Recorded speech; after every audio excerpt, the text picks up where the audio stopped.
Aprobado na sa Department of Trade and Industry ang dugang 2 pesos nga aumento sa mga baligyang pan o pipila ka basic commodities. Hinuon sa Zamboanga City, nagpabilin paghihapon ang presyo sa pandesal. Apan, ang ubang bakery, midiskarte aron makaginansya gamay. Ang detalye sa report ni Chris Sadapitan.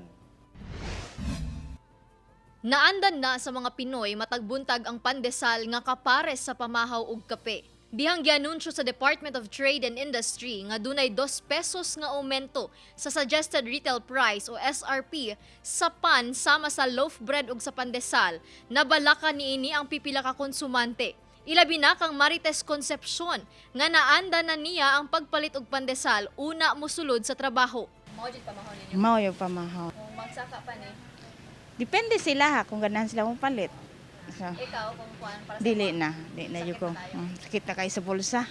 Lisod kayo ang sweldo, gamay ra ang sweldo. Man sige saka ang mga presyo nato.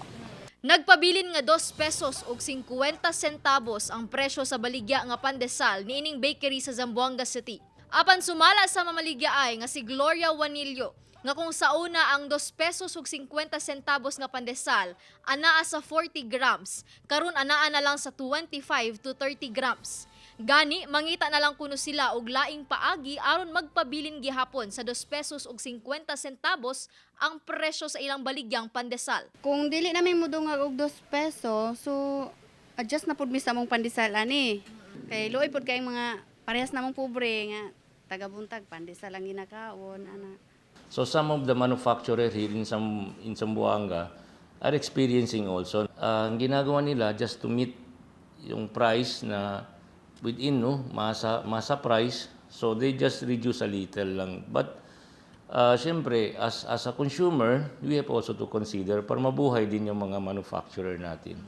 Kauban si Alter Rosales sa kamera, ako si Chris Sadapitan para sa One Mindanao.